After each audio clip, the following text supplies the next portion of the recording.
நற்செய்தி வாசகம். மத்தேயு எழுதிய நற்செய்தி 11ஆம் அதிகாரம். ஆண்டவரின் உயிருள்ள வார்த்தைகள் 28 30 முடிய. மேலும் அவர், பெரும் சுமை சுமந்து சோர்ந்திருப்பவர்களே, எல்லாரும் என்னிடம் வாருங்கள், நான் உங்களுக்கு இளைப்பாறுதல் தருவேன். நான் கனிவும் மனத்தாழ்மையும் உடையவன். ஆகவே என் நுகத்தை உங்கள் மேல் ஏற்றுக்கொண்டு என்னிடம் கற்றுக்கொள்ளுங்கள். அப்பொழுது உங்கள் உள்ளத்திற்கு இளைப்பாறுதல் கிடைக்கும். ஆம், என் நுகம் அழுத்தாது, என் சுமை எளிதாயுள்ளது என்றார். இது வாழ்வு தரும் கிறிஸ்துவின் நற்செய்தி. கிறிஸ்துவே உமக்கு புகழ். ಮತ್ತಾಯ ಅಧ್ಯಾಯ 11 ವಚನ 28ರಿಂದ 30ರವರೆಗೆ. ಕಷ್ಟಪಡುವವರೇ, ಹೊರೆ ಹೊತ್ತುವವರೇ, ನೀವೆಲ್ಲರೂ ನನ್ನ ಬಳಿಗೆ ಬನ್ನಿರಿ, ನಾನು ನಿಮಗೆ ವಿಶ್ರಾಂತಿಯನ್ನು ಕೊಡುತ್ತೇನೆ.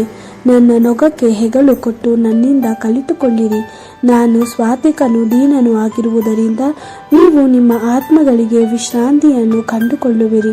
ಹೌದು, ನಿಮಗೆ ನನ್ನ ನೊಗವು ಮೃದುವಾಗಿದೆ, ನನ್ನ ಹೊರೆಯು ಹಗುರವಾಗಿದೆ. ದೇವರ ವಾಕ್ಯವಿದು. ದೇವರಿಗೆ ಕೃತಜ್ಞತೆ ಸಲ್ಲಲಿ. Gospel according to Matthew chapter 11 verse 28 to 30. Come to me, all of you who work hard and who carry heavy burdens, and I will refresh you. Take my yoke upon you and learn from me, for I am gentle and humble of heart, and you will find rest. For my yoke is easy and my burden is light. The Gospel of the Lord. Praise to you, Lord Jesus Christ.